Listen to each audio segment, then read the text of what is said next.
শ্রমিকের দল, বাপ মা তোমাদেরকে কামাই করে খাওয়াচ্ছেন, এটা আশা করার জন্য না।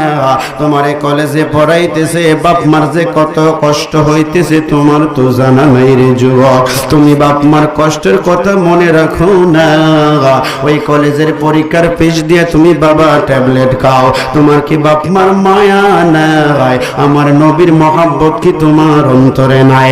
সাহাবায়ে কেরাম জীবনে তো সিগারেট খাই নাই, সাহাবায়ে কেরাম সিগারেট খাবে দূরের কথা, সাহাবীরা 5 টাকা দিয়া চা পায় নাই, চা খায় নাই। সাহাবীরা 24টা ঘন্টায় আল্লাহর ভয়, নবীজির মহব্বত নিয়ে জীবন পরিচালনা করেছে। এই জন্য কোরআনুল কারিমে তাদের সম্বন্ধে আল্লাহ বলেন, বিসমিল্লাহির রহমানির রহিম,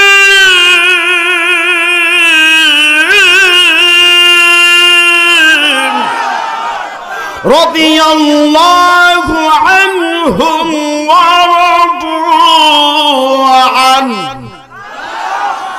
আল্লাহ রাব্বুল আলামিন ডাইরেক্ট কোরআনুল কারিমে বলেছেন, সাহাবায়ে কেরাম আমি আল্লাহর প্রতি সন্তুষ্ট, আমি আল্লাহ তাদের প্রতি রাজি। যারা জান্নাতি হয় তারা দোয়া করলে জাহান্নামী মানুষকে আল্লাহ জান্নাতি করে দেবে। আল্লাহর ওয়াদা, ওয়াদাল্লাহি হাক্কা, আল্লাহ মিথ্যা পছন্দ করে না, আল্লাহর ওয়াদা সত্য। বাবাজিরা রে আমার, বন্ধুরা রে আমার, একটা লোক যদি জান্নাতি হয়, ওই লোকটা যার জন্য আবদার করবে আমার আল্লাহ তাকেও জান্নাতি বানাইয়া দেবে।